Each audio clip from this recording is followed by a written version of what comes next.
Hello, everybody. Happy Friday. I'm Helen from the Florentine. I'm here this evening with Hershey Felder, the internationally renowned pianist, performer, and actor, who has actually recently set up a permanent home near Florence. Hello, Hershey. Thank you for joining us. Hey, Helen, it's a pleasure to see you. I know. Not even, we get to be face to face, but not exactly. We're social distancing. We're doing it right. We are doing it right. I mean, we're not that far apart, actually. I mean, in terms of kilometers, maybe it's 10 or 15, so it's not that bad, is it? But that's the thing about Florence is nothing is ever too far apart, and that's the greatest thing in the world. We're all kind of one big happy family, It's wonderful. I can see you're sitting there outside in the sunshine, because it really is. We've reached the summer now in Tuscany, so you're basking out there in your Tuscan residence. Maybe, Hershey, if you can explain to us, what brought you. You're Canadian, right? What brought you to Tuscany? Well, I was born in Montreal. I was born in Canada, and I grew up as a pianist and an actor and an artist and so on and so forth. And ever since I knew that Bartolomeo Cristofori invented the piano in Florence around 1770. Nobody's quite sure. That's the fun thing about it. It may be 1697 or 1703, but right in the offices of the Ufficio, which was actually an office. And he invented the pianoforte, because up until that point, of course, it was a harpsichord and it plucked the strings, but the pianoforte hits the strings. Well, hopefully nicely and lightly, because it was able to then play piano quietly and forte loud. And I was always fascinated. When I was a kid, I actually came here and I was pretty much standing not far from the hill upon which I live, looking down at Florence, looking down at the Ufficio and the Ufficio of where he invented the piano. And there was just this dream. There was this dream to one day be here. And as I walked around Florence, I was a 17-year-old kid. And it was my first trip to Europe and my first time alone in Europe. I mean, not my first trip to Europe, it was my first time alone where, and it was that my grandma actually gave me a gift. It was a high school graduating gift. Although I had done both high school and music university at the same time as a kid in McGill, Montreal, my grandma had given me a gift. And the gift was, it was a couple $1,000s. And she said, please do anything you want with it. Most people in those days would buy Star Wars stuff. I decided I had to come to Florence because it was where so much of what I believe in and love, took hold in the world. I mean, the center of the Renaissance.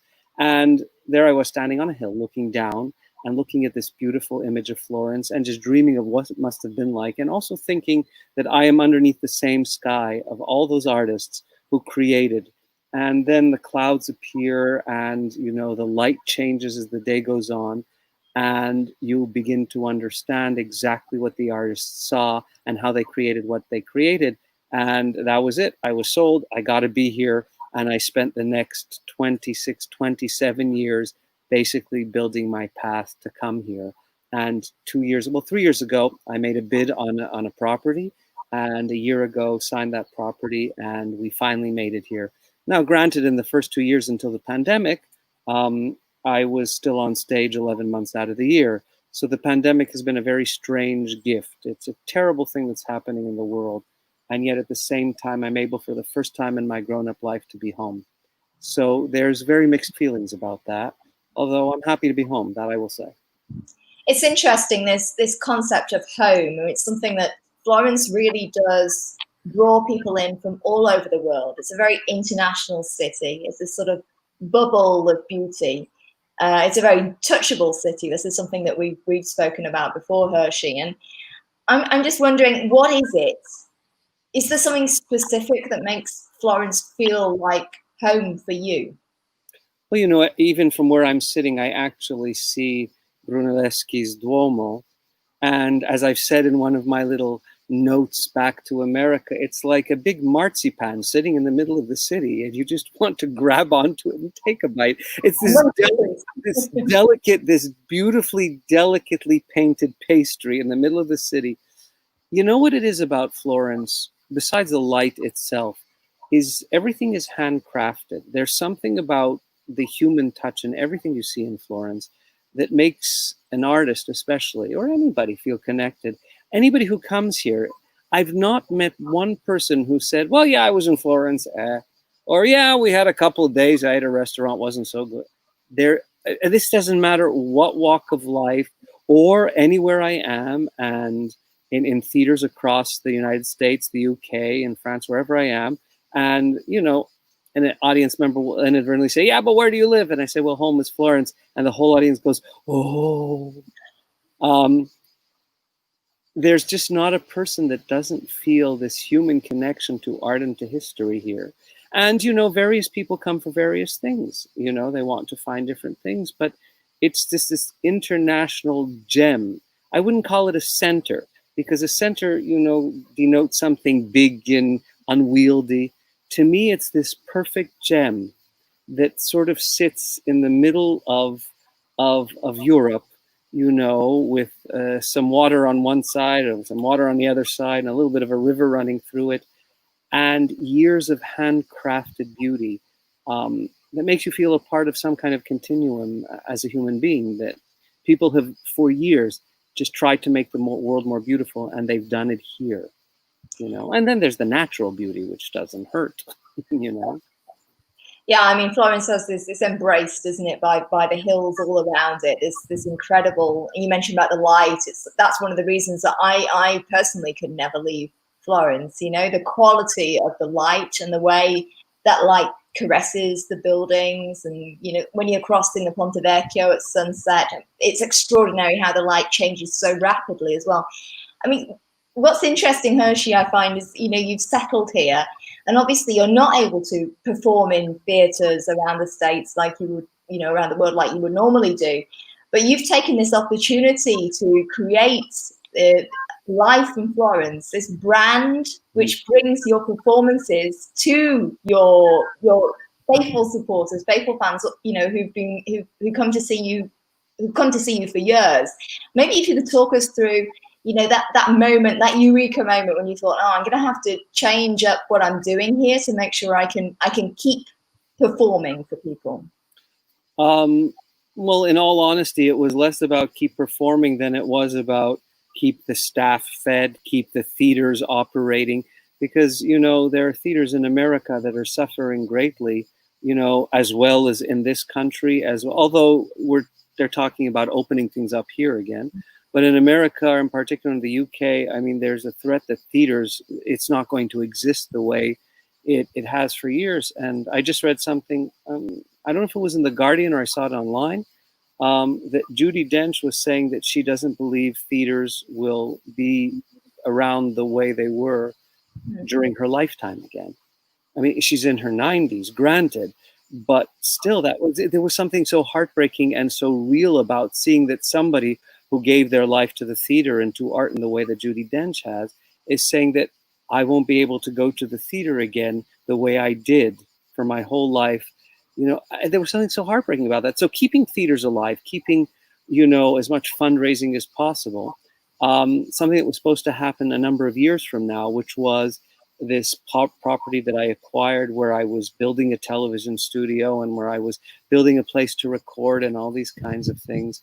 There was no rush. All of a sudden, I'm stuck at home. All of a sudden, there are theaters to support.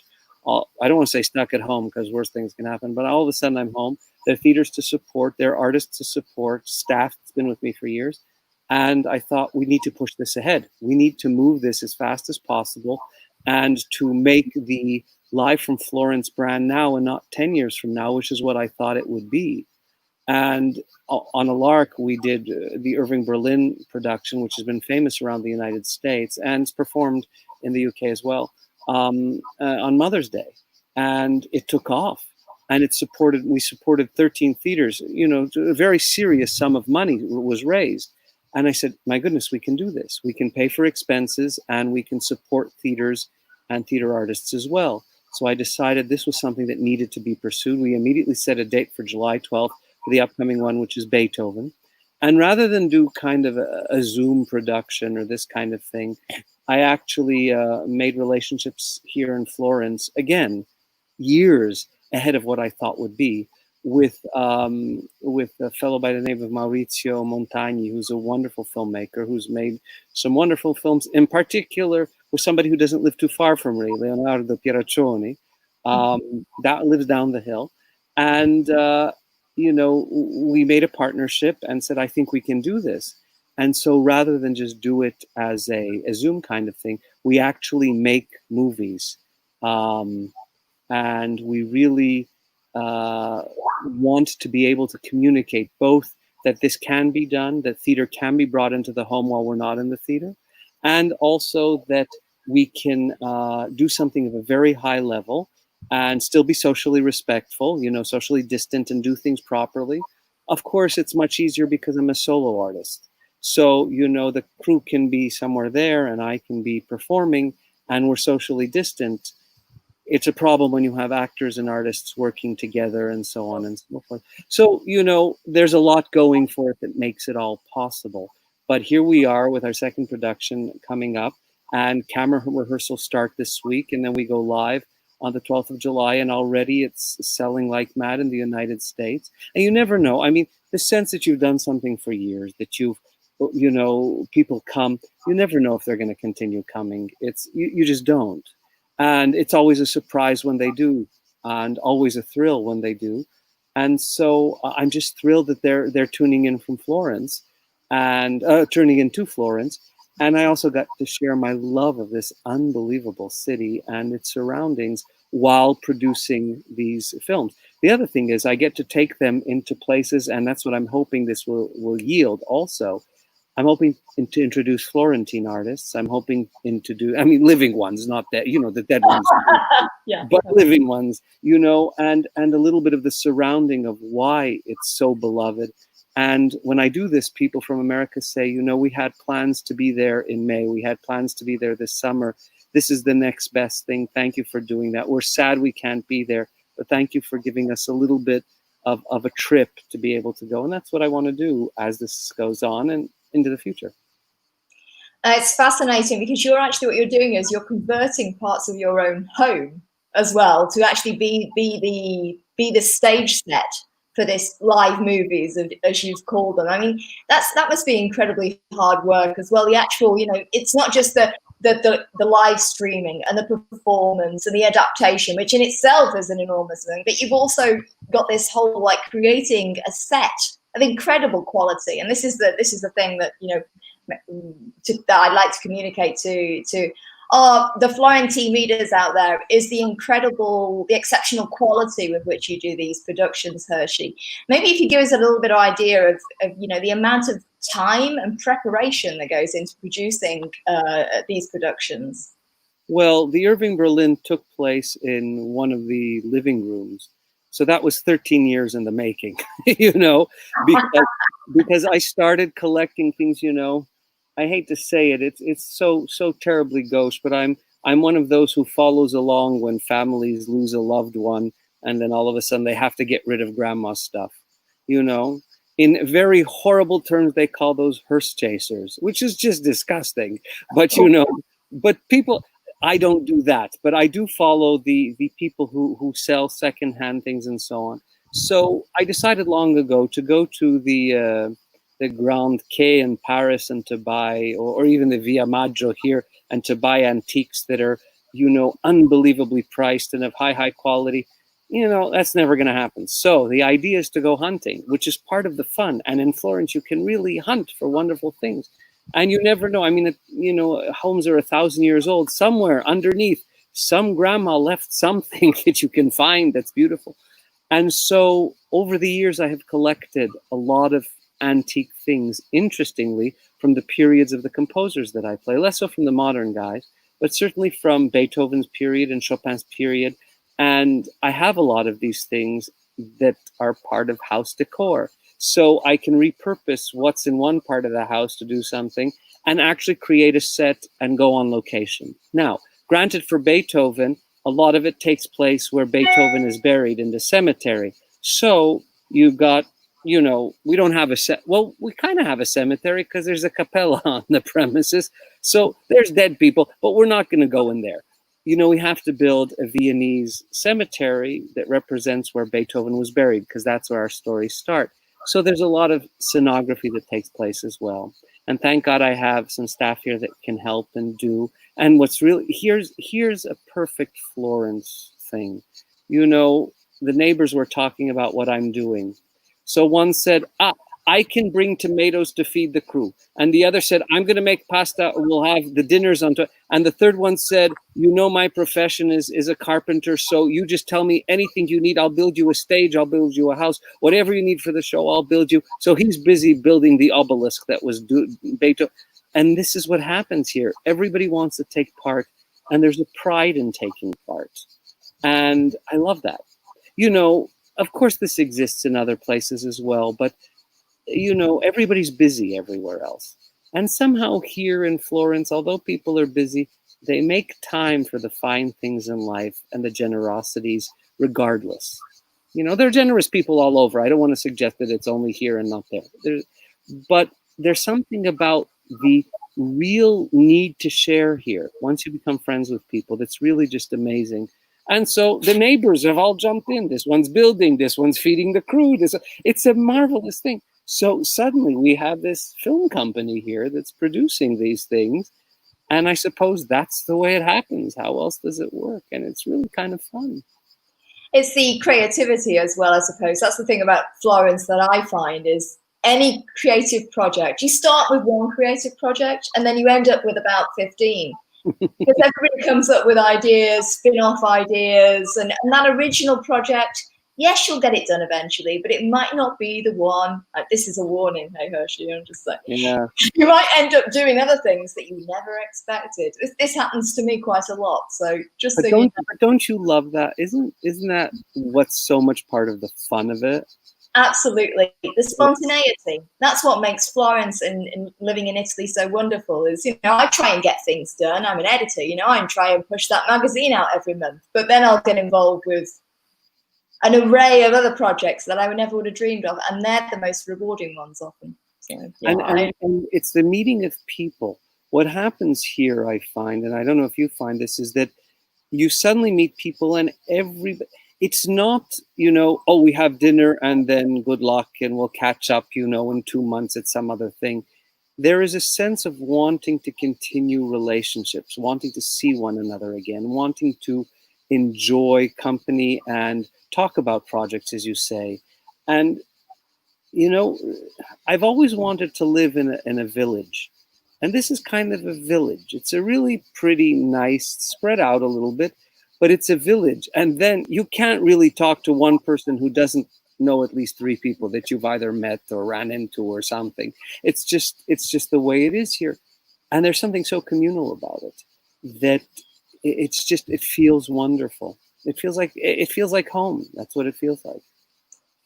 I think that just talking about music for a second as well, something that I've found during this period of lockdown is the comfort and the strength that comes from listening to music. I don't know, I find it very uplifting to be listening to particularly classical music in this period. And this is something you've mentioned, given that you now have this unique moment in your career where you're able to play during the day what things that you're not performing in the evening. Maybe you can talk a little bit about this stage in your career and the joy of not being on stage every evening and what that brings to you.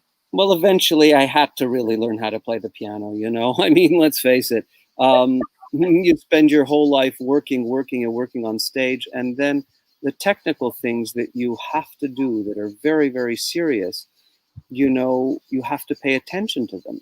And, you know, I was finding that I was performing so much that I would not spend enough time doing the, you know, manual labor that you must do. Not that I've ever shirk it, but there's just, you want time to be able to make sure that the tone is absolutely perfect, that the scale is beautiful, that the passages are not just, you know, went over enough times to get them, but to actually infuse them. So this kind of work that I just love to do, you know,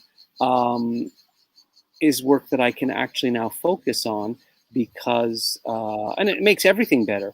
You know, it makes the playing better, it makes the performing better, but I've been just performing too much. And sometimes when you perform too much, you don't get to do that real tiny, minuscule, you know, micro micro labor that you must, and now is my time, and boy, am I having a good time doing it. So that I know when I go back, and of course I will, because we all have to get back to work when this is over, and it should be over soon, we hope. I'll have advanced a little bit. I'll have done some work that will have made us a little bit further, made us go a little bit further in my presentation. So that's wonderful, Hershey. Maybe Jane's got some photos of you from performances. In fact, maybe if you want to talk us through some of these highlights from your career. This is the second production of Chopin, which I designed after 800 first performances of it. This year I redesigned this place. This actually photo is from San Diego, the San Diego Rep. And when we had the premiere, in fact, this season, Chopin had played twice. I'd done two versions. The first earlier version, and then one that I rewrote this year. Opened it, and I was very lucky because the public just ate it up alive. So this is from that production where Chopin arrives to give a lesson to his students. And he's quite tough with them when he arrives, but eventually it all breaks down and they have a very good time. But he's just had a meeting with Georges Sand, the woman that he, of course, loved and, his partner for so many years, and she threw him out. And after a year, he sees her by accident on a staircase. And immediately after this accident, where he's completely befuddled having met her, he has to go and give a piano lesson. So I always wondered, I wonder what those students, those poor victims, suffered after that meeting with George Sand. And so this moment is when he arrives to that lesson in his Paris salon in 1848, March 4th, actually. And this is one of the things about your performances, Hershey, that people often stay in the theatre, right? Because you do this Q&A session at the end of your shows, and you it's not just about performing the pieces; it's about knowing the history of the various composers and the various people who make up the world of music. Maybe if you tell us the way that you're reinterpreting those encores for your live streaming performances. Well, this character that you're looking at is the first Beethoven, the early Beethoven, that was done, and each encore has been different. Chopin actually does the encore in Chopin's voice, so when the students talk to him, he has to answer as the Polish Chopin would, in his very Polish, very soft, very kind of. Beethoven a little bit hard as a German. It's not, it's not exactly so pleasant. And he has a very difficult time because, he does not hear Beethoven. So every character has a very different flavor. And the idea is to how do you call it, find the elements of the character that give the illusion that it's complete and created. And the audience wants more of that, but they want to talk to the character, which is really just, and we're talking about 1,000 people, sometimes 2,000 or 3,000 people. It's really quite wild. And learning how to handle that has been a great deal of fun, but they get so engaged with it that they've been talking to me. And so I figured, how am I going to do this, to keep that engaged if we're doing these live from Florence things? So for the Irving Berlin, we actually had the audience live text or live email my production crew in the studio, who then immediately sent to my telephone. They gave me a telephone, and I was able to read these immediate texts, and I answered these questions live on the air. It was completely nuts and a huge amount of fun, but we did it. And then after, I also promised, this was the maybe not so wise thing, but I stuck to my word. I said, anybody who wants to ask me a question, you're welcome. 612 people wrote questions. So, so I started at 8 o'clock on Monday morning, and I finished at 8 o'clock at night with, a break for water and the loo maybe. But I was determined as I've got it. I promised I'm going to answer all these questions. I answered every single question. And I was very proud of myself that I answered all the questions. Incredibly dedicated, Hershey. Incredibly dedicated. Well, I dedicated, but also, you have to keep your word. If you say you're going to do something. So that's what I did. And then for this one, I decided to organize a competition for youth. We actually wanted to open it up to Italians and French and Canadians as well. but the people who actually do the legal work for this said that there is a huge process in order to do that, so that we have to plan next year if we want to do the same thing. If we want to open up in Italy and France and Canada, among other countries, that we have to plan much. You need more than 4 months of a pandemic to plan such a thing, because there are all kinds of international laws. So we're able to do it in the United States, and it's a $25,000 gift in honor of Beethoven's 250th birthday. We just added 2 zeros to that 250 and said, and it is competitors with 5 minutes of video, anything Beethoven influenced, and any instrumentalist, any artist, any fine artist, anything that anybody was influenced by Beethoven, or a great virtuoso performance of Beethoven himself, whatever it is. 5 minutes of video, submissions before the 6th of July to our website at hersheyfelder.net.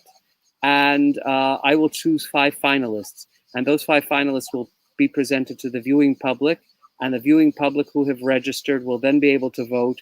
And it will actually be a legitimate audience winner. Whoever the audience chooses will be the winner of this prize in honor of Beethoven's 250th birthday.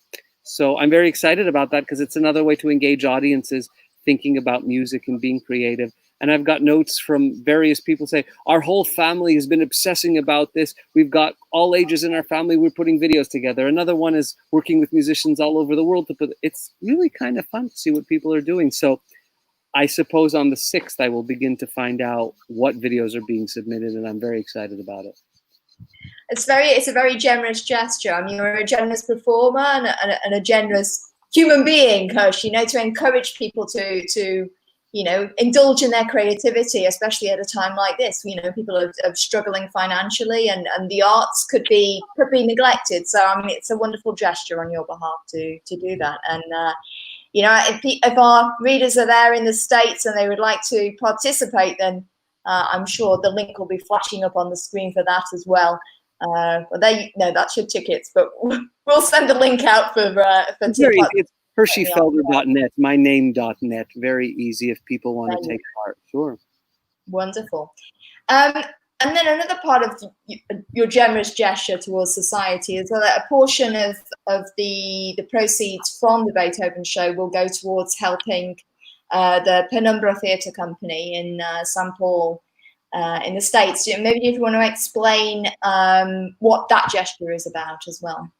Well, this is one of those hard gestures, hard to talk about gestures, because at the same time, when one wants to do something for a BIPOC theater, which is now a very big discussion about the world, about equality, about supporting, equal rights, equal measures, anti-racist, all of these things, which I am, very much so, always have been. One wants to do something. One wants to do something with one's own 2 hands, except at the same time, one can't appropriate somebody else's story.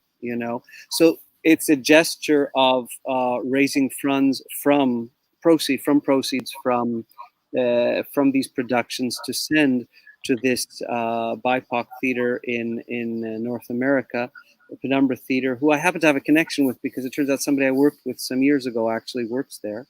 And I crossed Lou Bellamy, who was the artistic director. He was directing at a theater. I had crossed paths with him. I don't really know him, but I was touched by the whole thing. So the whole thing is, how do you do this? How do you call awareness? How do you raise funds and then not stand on a soapbox and say, I'm raising funds and look at me, isn't this important? It's not what it's about. If I'm saying it out loud, it's because I'm hoping that other people will follow along and perhaps even support this theater that I have no artistic connection to in terms of working, beyond being a supporter and an admirer. And and I also don't want to feel, I don't want to present myself like someone as look at me, I'm coming in and doing a good deed. It's not what it is. It's just, I think, necessary, and we all have to learn how to be givers. And I'm trying to show by example. And so it's hard. Ordinarily, I would never talk about it. And I can tell you that there are a whole lot of people in lots of theaters in the country who I have tried to help, and I would never say their names, or I'd never talk about what I do when I do it. I just do what it is I do. This time it's important to talk about it because I'm hoping it will inspire others to do the same, in particular for this theater, and it's in particular in that city, you know? Yeah, I mean, you mentioned it's about helping people to help themselves, you know, and that's the idea, isn't it? That you know, you give back to others in the way that, you know, they are able to then use these funds the way they need to express their art and culture. Well, so they need to, in their way, the way they want to do it, without any parameters. And I think that's what anybody who's you know, got some advancement in the art, it's time to do that kind of thing. Is that, you know, not to put parameters, do this the way I say, but here's this, I hope it helps, and I hope other people do the same, and that's it, and leave it at that, you know, and step away. So that's what I'm trying to do. And you know, I've run this by a lot of my friends who are affected by this directly. Um, you know, I can't say that I haven't been affected by this directly as well. I'm in an unusual minority. I may not look it, but I grew up in a very Jewish household from the parents of Holocaust survivors. I am European. When you talk about me being Canadian, I'm only Canadian by proxy, so to speak. yeah. And that, you know, I was born there because my parents had nowhere to go. They had to leave Europe, and the entire family perished. I only know my immediate, very immediate family. Um, Everybody else, you know, my grandfather had 8 brothers and sisters, but he was one of 8, only 2 survived. My grandmother had 16 brothers and sisters. She was one of 16, only 2 survived. She and her sister survived. It's a lot of people. My father's sister also perished in a camp. So I know what it means to have a finger pointed at you, because it's, unfortunately, the world is insane on these levels, and it's a scary stuff. So I can, in some tiny way, uh, empathize, and that I somewhat understand. I don't want to be similar because I don't have that experience, but I can somewhat empathize because I somewhat think I understand what it is. And I've experienced lots of anti-Semitism myself, because a lot of the characters I present on stage are Jewish, and they don't shy away from that kind of heritage. A lot are not. And it's amazing how differently I'm treated as an individual by the character that I play. It's a fascinating thing to experience. It's absolutely fascinating, Hershey, and we're very, very honoured to have you talking with us this evening. Maybe if we could we'll finish on one of your anecdotal Florentine experiences. What would you like to hear? About this before, but Philly Strucki, I'm sorry, but I mean this. I just love it. I love hearing you speak about this. So Philly Strucki, so funny, Philly Strucki. What Philly Strucki is, and your experience down in Florence trying to obtain a certain piece, a certain prop for a certain performance. Well, Philly Strucki.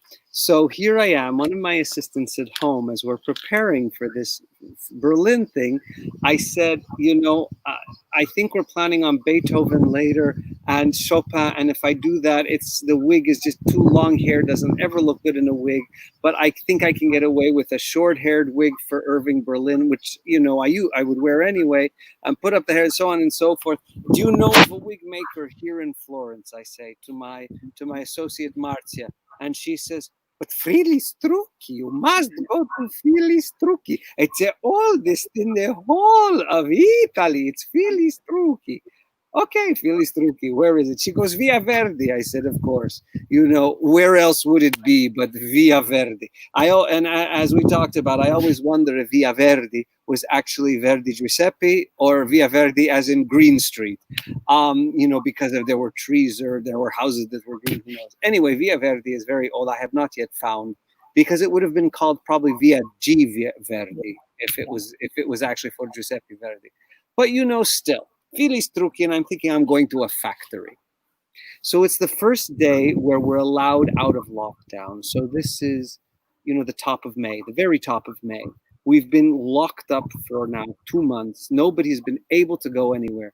I'm panic stricken because, you know, I'm wearing 4 masks, you know, the one that they gave me at the Farmacia. Then I'm wearing the other one that I bought. Then I'm wearing the other one that I ordered. And on top of that, I'm wearing a scarf to make sure that I don't, you know, All right. I go down and I park at Sant'Ambrogio and I come up the stairs. And, at this point, you don't even know what to touch because it was really still very frightening. You don't know what to touch. You don't know. And so I come up Sant'Ambrogio and I see there's a few people in the market. Okay, it's starting to go. Via Verdi, GPS.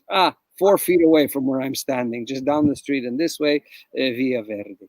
And so as I go there, I'm thinking I'm going to see a factory. Nothing doing. I pass two things. Anywhere that there is gardening, there's a line, and anywhere that there is the poste, the post is a line, and a line at the Conad. That's it. Otherwise, there's nobody outside. A few people dusting outside. Fine. I start to come in Via Verde. I make a turn, and I see Filistrucchi written in hand. So I now start looking up on my phone. Oh my God, it's been there since 1720. And then I notice on the building two wonderful lines. And the two wonderful lines I see is 1845 and 1966. Of course, those dates immediately mean something to me. And what they are the floods of Florence.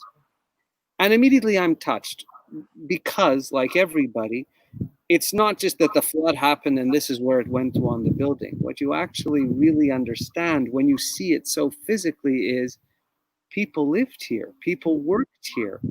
If the water came this high, did everybody survive who was in that building? I mean, it's literally the second floor.